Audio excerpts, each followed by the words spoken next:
All right, so when last we left our hero's journey, the hero was experiencing the dark night of the soul, was stuck in the abyss, was basically facing the biggest trial on their road of trials.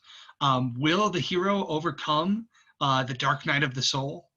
In the hero's journey story, the answer is yes. And what happens when you are victorious over the dark night of the soul? You experience an apotheosis. So apotheosis is a term that Campbell uses, and is sometimes used in different mythologies. It means becoming one with a god. So another way to put the apotheosis stage would be to call it a revelation. Maybe that's an easier way to think about it. When you overcome the greatest obstacle, when you get to the root of your personal problems, then you are ready for a revelation. And it's by sort of, defeating your biggest obstacle that you find something that is incredibly good and incredibly useful to you. Is the flip side of, that big problem is this big solution, this amazing victory. And in these mythic stories, what it looks like is the hero experiencing some kind of profound revelation. And this revelation gives the hero the power to change their world for the better. It gives them something that they can take back to their world with them. And it makes the hero into a special kind of person. This might be like a saint, a miracle worker, a healer. In a lot of hunter-gatherer societies, this is the role of the shaman. The shaman is one who is the spiritual leader, and the spiritual leader has to have gone through some sort of psychological journey. But it could even just be a warrior hero, and in which case this is a hero who is stronger and more powerful than everybody else. But Campbell, I think because he wants to focus on the psychology of things, focuses on the kinds of revelations that are most about knowledge and wisdom. But there's actually a lot of different ways to have this revelation. For our purposes, let's focus on three different ways you can have this revelation. So we'll call them, 5A, B, and C. These are three different flavors that Campbell has chapters on of this sort of victory experience, this revelation experience, this almost like deification, and the three different ways to do it. Let's take a look at what they are. They may remind us a little bit of some of our talk about the anima and the animus, because the first one is the union with the goddess. So in the hero's journey, the hero experiences a revolution by meeting with a very powerful transcendent goddess, or any kind of really powerful female figure. And this goddess reveals to the hero the secrets of the universe. This may be a romantic thing, or this may be a non-romantic thing. But either way, the goddess blesses the hero with some sort of magic power, some sort of energy, some sort of life force, or makes the hero king, makes him a very special person. Now, you'll notice I say him here. Joseph Campbell most often writes about male heroes. He did definitely acknowledge the possibility that women could follow this path of the hero's journey. He didn't feel like women needed the hero's journey as much. He felt that there was like that native cultures and traditional cultures more focused on women's journeys to come of age, get married, and become mothers. So they didn't need a hero's journey as much because that was their hero's journey. But he did say that he thought that you could also do it according to this pattern here.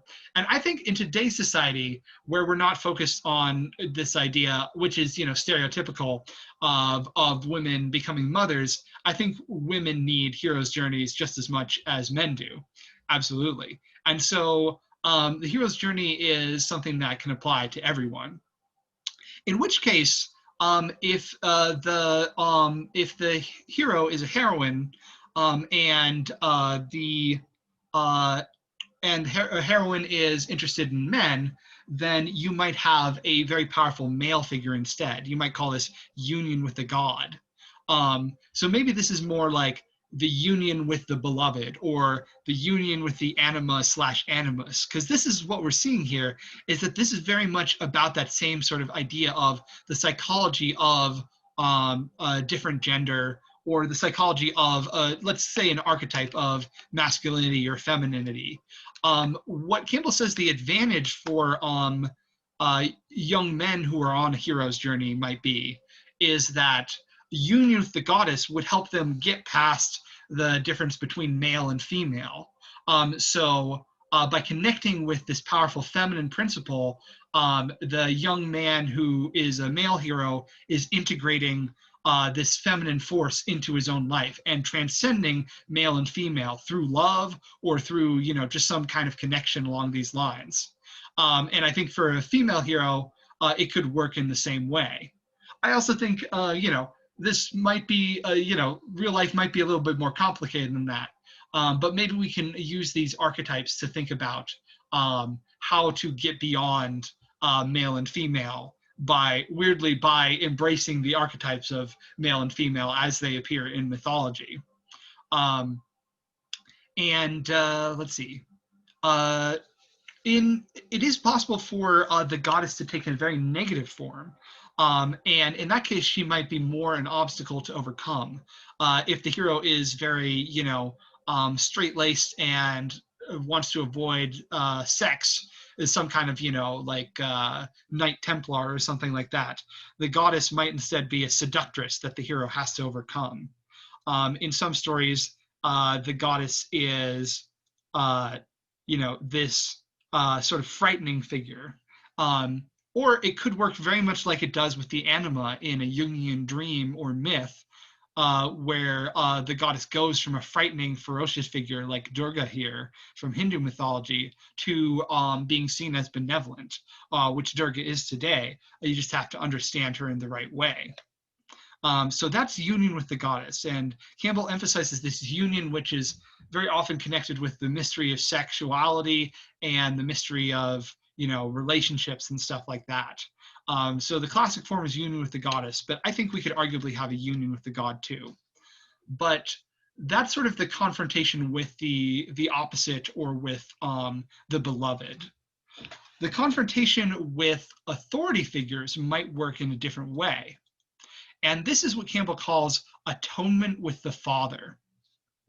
So this is when a hero encounters a figure who basically represents the authority and strength of their father.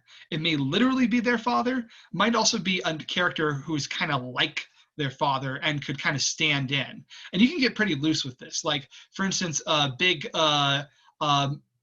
angry monster that needs to be overcome could, in certain myths, stand in for an image of a father, especially for a warrior hero who goes around slaying monsters.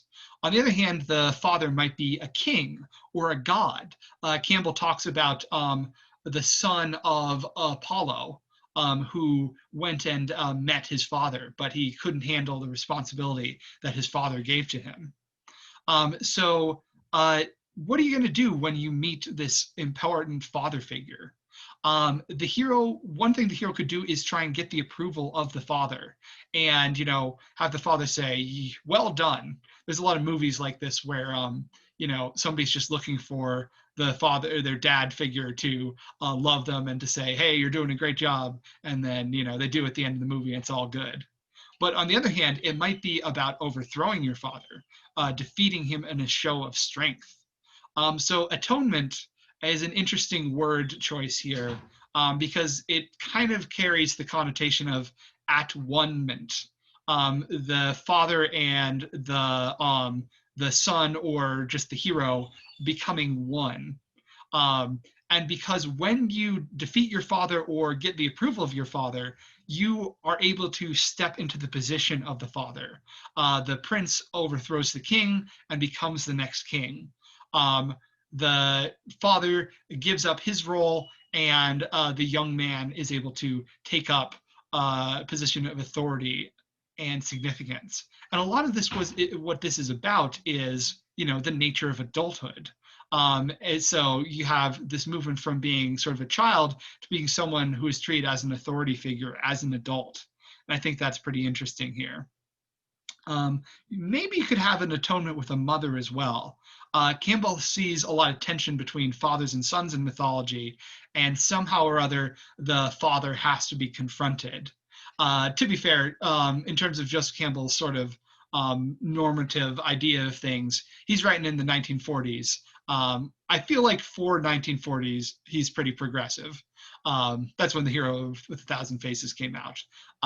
But I think some really interesting questions surround like trying to figure out how would you adapt this to more of a neutral framework that's not so much gendered. So maybe there's an atonement with the mother.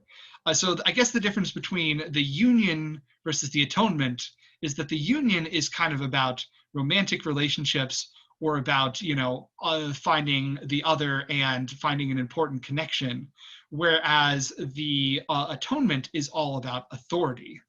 And if we go back to Star Wars for a minute here, Star Wars has one of the best examples ever of atonement with the Father.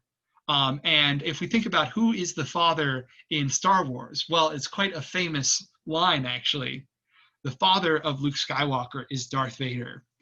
Darth Vader represents absolutely this principle of authority that needs to be confronted. Darth Vader, he is the right-hand man of the Emperor. Campbell thought it was just a great creation when he finally got to see the movie, that he was, someone who has become a servant of this abstract authority. And the fact that he's part machine is a sign of authority. And he's very powerful and very intimidating, but Luke wants to believe that there is good in him, and he finally turns to the light. So Luke is able to experience atonement with him. Atonement with him by believing in his better nature. And then at the end, he takes his mask off, and Luke and his father reconcile just for that brief moment. And that, Luke doesn't obviously take over the empire, but he becomes this sort of mature human being who at the end of the movie, we see him can be like a leader of the Jedi. So that's pretty cool. Vader is just a great one for thinking about this. So in some ways, Star Wars can be useful. You just kind of got to know when to bring it in. Okay, so we've got the authority-based one, and we've got the union-based one. And the last is more abstract than that. This is what Campbell calls the elixir. So the elixir is when the hero gets, as their revelation, a magic item. So this is less about a class of personality and more just about a symbol of this power or energy or wisdom. This might be the hero ends up with a magic potion, and the magic potion is the thing that brings the person who was turned to stone back to life, or heals the village or something like that. Or it's a powerful holy relic that becomes like the centerpiece for a church. Things like that. This is basically a symbol of what has the hero gained on their journey and what is the hero going to bring back to the ordinary world. Sometimes it's given as a gift. And you can actually have more than one of these revelations happening at once. You could have a meeting with a goddess who gives you a gift, or you could have a meeting with your father who gives you the gift, or maybe both the goddess and your father give you the gift. On the other hand, sometimes you don't get given the gift, you have to steal it. You have to run back home with it and escape from the people who are guarding it. And one example of this would be Prometheus. He steals fire from the gods. He goes on his heroic journey to Mount Olympus, and then he steals fire. He does it by hiding it so that the gods don't see it, and he has to flee. He has to escape back home. And he gets back to the world of human beings, and he gives it to them. That's one way of thinking about this. This connects quite closely to the idea of the return I'm going to talk about in a second. But yeah, basically this elixir, this object, what it represents on a subconscious level is, having the wisdom that you've gained on your journey. What have you learned? How have you changed as a person? How have you grown into a more mature person? Well, that's what gives you the right to have this artifact. And so in some stories like Prometheus, it's very, very compressed, so we don't get a huge psychology of Prometheus, but he does seem like he has some leadership qualities or some clever trickster nature about him.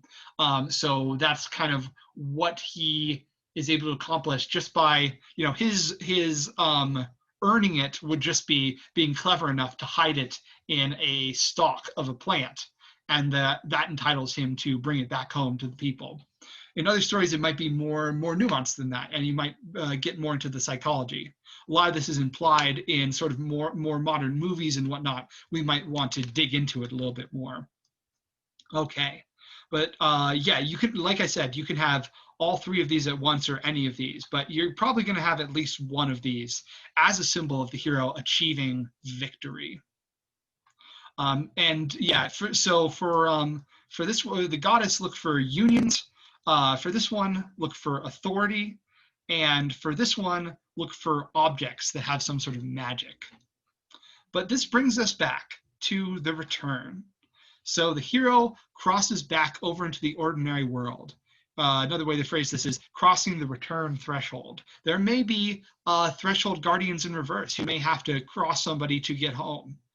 You may have to, like I said with Prometheus, run away because you've got an elixir or a magical artifact of some sort, and you're running away from people who are chasing you. So you may be dragged across. You may be dragged across in a very similar way to the way you might have started dragged across the threshold. But it's very important to establish the return, because what's the point of the hero's journey if the hero can't make the world better in some way, or at least be some kind of figure of authority or greatness or leadership? Because of the revelation they've experienced, because the hero confronted the problems deep within themselves, the hero can now be this holy person or this wise person or this leader. And so that's why the hero has to come home, is because the world needs them.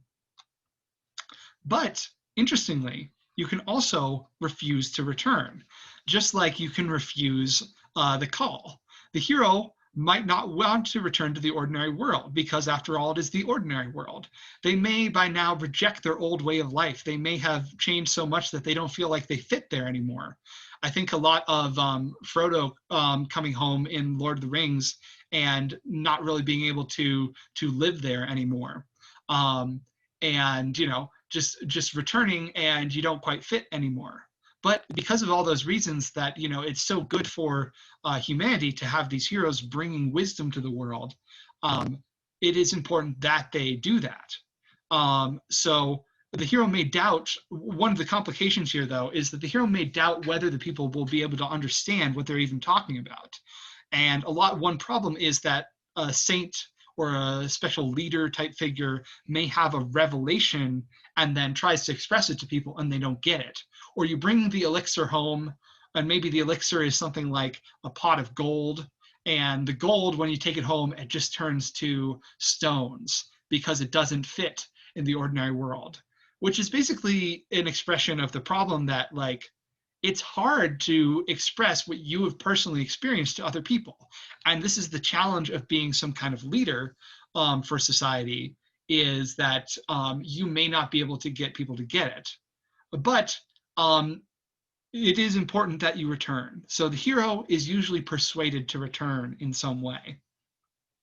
One great example of this is the Buddha. The Buddha, he meditated under the tree, he achieved enlightenment. That was basically his hero's journey. But when he achieved enlightenment, he didn't really believe that he could teach anyone else to do this. He didn't believe that he could teach anyone else about enlightenment. So he said, okay, well, this is great for me, but I guess I have to keep this for myself because nobody else is going to get it. And then all the gods appeared to the Buddha and said, no, you have to teach enlightenment to other people. Please, the world needs you. And the Buddha said, oh, okay. Again, refusal of the return is optional. You can just go straight home. But it's sort of the nature of returning home that there may be difficulties like this. But ideally, our heroes will return home because we need them. And so what happens when you've been on this journey? You have what Joseph Campbell calls freedom to live. This is a hero who has succeeded in unifying their wisdom with the world they've returned to. They've taken what they've found in their subconscious and they've integrated it with themselves. They've gone to the land of the gods and found something divine that they can give to the people so that they have some sort of contact with the gods. Or they're a saint who's done something significant and now God is blessing them and blessing the people that they interact with. Campbell calls this type of person master of two worlds because they are the master of both their ordinary world and the world of the adventure. And that is what makes them able to be a leader to society, because they, in some ways, are able to guide people to the world of adventure, or at least to have those kinds of qualities that are important in the world of adventure and that make life so meaningful. And so that kind of person has wisdom because they've gone on this psychological journey as they have gone on this literal journey. And again, you don't need to go very far to have a hero's journey. But when you're confronting problems, when you're changing, when you're growing as a person, that is the way of growing into being this kind of person and being the master of two worlds. Maybe that's just the world of wisdom and the world of the ordinary world. And I think one of my favorite images of the Master of Two Worlds is at the end of Harry Potter, where Harry has actually become wiser than Dumbledore, because Dumbledore basically hungered after the power of these magical artifacts, the Deathly Hallows, whereas Harry Potter, in that last scene, he's standing on the bridge, he's contemplating everything he's been through, he's been on this whole journey, he's thought about it a lot, and he has that kind of wisdom. So he gets rid of the Elder Wand. He rejects what Dumbledore embraced and is shown to be a wiser person for it. That's sort of what comes to my mind as the idea of freedom to live. And Harry Potter has been someone who has gone on a hero's journey. Every story he crosses between two worlds. So he fits this heroic pattern very, very nicely as well. And so that's his freedom to live. So if we review this whole pattern here, once again, you start off in the ordinary world, you go to the call, you experience the call of adventure, which you could refuse or could jump in with both feet. Supernatural aid brings you across the threshold, or you just cross on your own. You may encounter threshold guardians, and then you cross the threshold. You go on your road of challenges and trials. You may have helpers and mentors along the way who help you solve some of their problems. And really what they stand for is aspects of yourself. And then finally, when you've achieved a certain level of understanding, you confront your greatest problem, which is the abyss. You go through an experience of like nearly death and rebirth, and that leads to some kind of revelation. Your revelation could be an elixir. It could be an encounter with the goddess. It could be an encounter with the father or the god and the mother. Basically, an encounter with authority or an encounter with love, or the secrets of the anima and the animus. And then you return. You cross the return threshold. You may refuse the return. You may have to run, or it may be an easy crossing. And then you return to your ordinary world and integrate what you've learned with this ordinary world. You integrate, in other words, what's in your unconscious with your consciousness. And you can go on the journey again and gain more wisdom. And maybe you need to, because maybe you can bring back a little wisdom to the world, but you need to bring back more because, psychological growth is never finished, basically. And so heroes are the type of people who can go between the worlds like this. And there's a cyclical nature to all this, which is, one generation's hero may turn into another generation's problem. We'll talk about that a bit more when we talk about King Arthur. But a big pattern for Joseph Campbell is characters like King Minos, who represent some sort of negative force that is kind of oppressing the world, and maybe people who have refused the call or their journey made sense to them at the time, but now it's the sort of world that you're stuck in. And it's heroes who get to define the world. And so they define it for one generation, and then another generation comes along and defines it differently. We need heroes as the kind of people who can bring new ideas into the world, and we keep needing new ideas and growth. All right, so this is Campbell's notion of the hero's journey. I want to emphasize again that it doesn't have to be strictly adhered to. As you can see, there is a lot of flexibility to it. You can go in a lot of different directions with it, and you don't need to have every single step. And some stories, the steps are more implied than anything else. But if you look at it, you do see this pattern coming up in mythology. Now, the interesting thing is that this is very often connected to coming of age and growing up and being an adult. There's a concept called an initiation ritual in a lot of cultures that we might call tribal cultures or indigenous cultures or hunter-gatherer cultures. They very frequently have rituals that allow a young person to become an adult. And we kind of have some of those in our modern culture, but they're not quite as strong. These are also known as rites of passage, coming of age ceremonies. And in a traditional coming of age ceremony, in these cultures that have their own mythology, usually the adults lead the young person through trials and tests. Sometimes involves frightening experiences. The adults play the role of these frightening monsters. Sometimes things that are taboo in the society are done here where they're not done anywhere else. And ultimately, the whole goal is to leave your childhood behind. Sometimes the body is modified. You get a scar or something like that. And so it's different ways of representing this tradition, this transition from being a child to being a grown person. And I think these stories that we have that seem to fit the hero's journey pattern, they are very often connected to these traditions and to these rituals. And at these rituals, this is where the adults would tell the story of a hero who had done something like this, who had confronted some monsters or confronted some problem. And sometimes they will dress in costume and enact the role of the monsters that had to be overcome or something like that.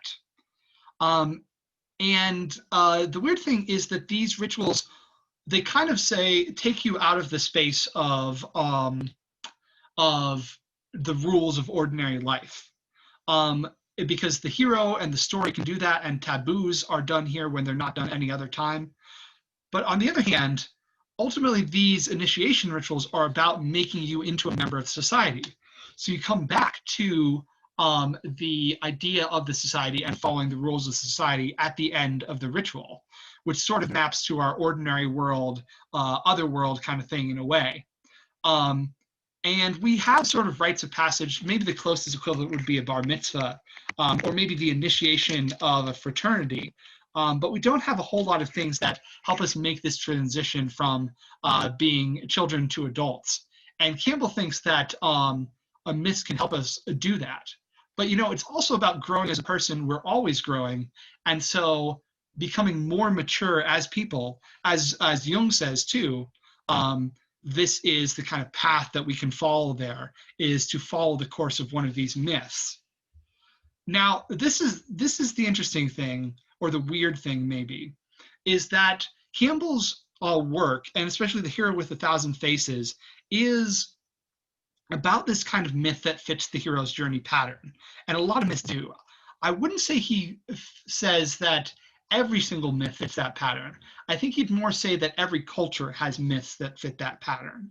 But in the background, and sometimes you have to kind of read between the lines here, it's implied that some parts of mythology are actually more about traditional things. So we talked about myths as something that convey the norms and values of a society. You say, we do this, we don't do this. And these traditional myths are about giving people a role that they have to strictly adhere to. These rituals, they tell you who you are. And in ancient societies, usually people are expected to play a role. They're expected to be hunters or warriors or mothers or, craftspeople who do the same thing as their fathers, or farmers or something like that. And that's what most people's lives are like most of the time, is following the rules. We live in a society that is very different from that. And that's precisely why Campbell thought this other kind of myth, the myth of the hero's journey, was so important. Because the hero is usually dissatisfied with their society, and the hero usually rejects some kind of role that has been given to them by society. And so the hero's story can help you discover who you are instead of being told who you are by the rules and traditions. But it's only heroes who get to do this. If you're not, capable of going on this whole journey, then you stay stuck following the rules. But if you're capable of taking on this whole sort of project, which involves going through some scary experiences and going to some scary places, then you become this kind of hero. And the hero can set up the rules of society. The hero can break the rules, which means the hero can write the rules. The hero comes back and becomes the new leader of the society and says, okay, this is what we do now.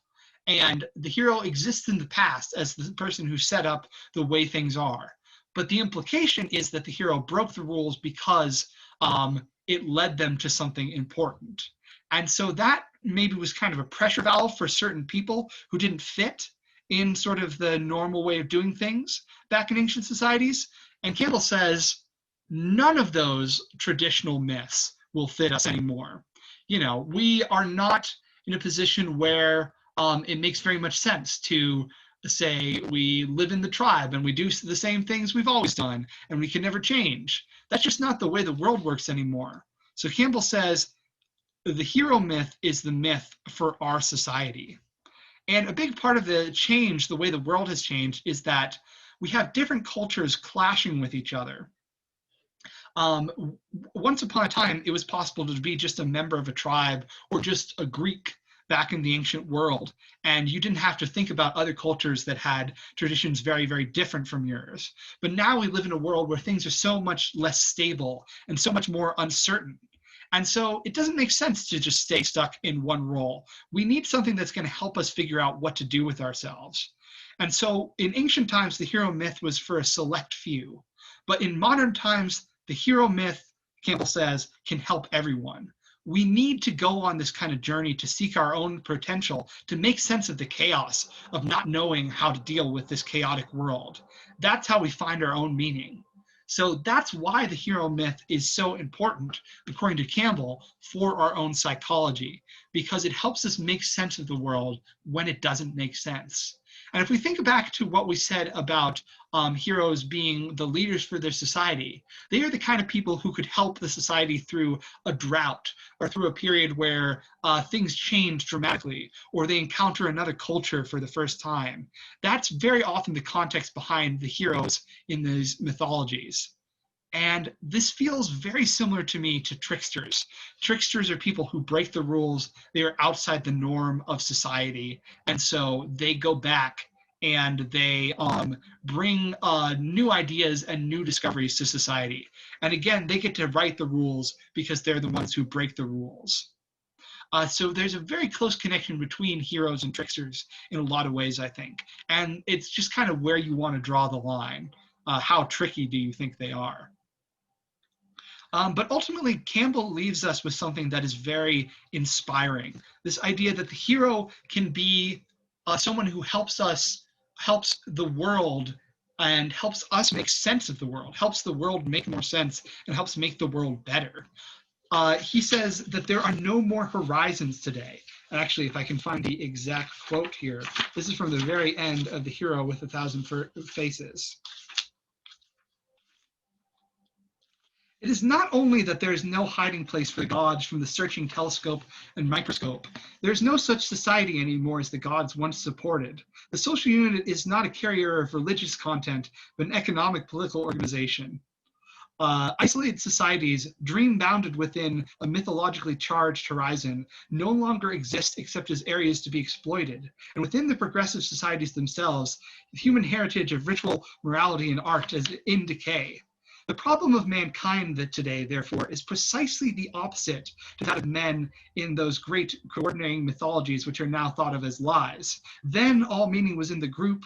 Today, no meaning is in the group, none in the world, all is in the individual. But there, the meaning is absolutely unconscious. One does not know toward what one moves. One does not know by what one is propelled. The lines of communication between the conscious and the unconscious zones of the human society have been cut. The hero deed to be wrought is not today what it was in the century of Galileo. When then there was darkness, now there is light. But also where light was, there now is darkness. The modern hero deed must be that of questing to bring to light again the lost Atlantis of the coordinated soul. The modern hero, the modern individual who dares to heed the call and seek the mansion of that presence with whom it is our whole destiny to be atoned, cannot, indeed must not, wait for his community to cast off its slough of pride, fear, rationalized avarice, and sanctified misunderstanding. Live, Nietzsche says, as though the day were here.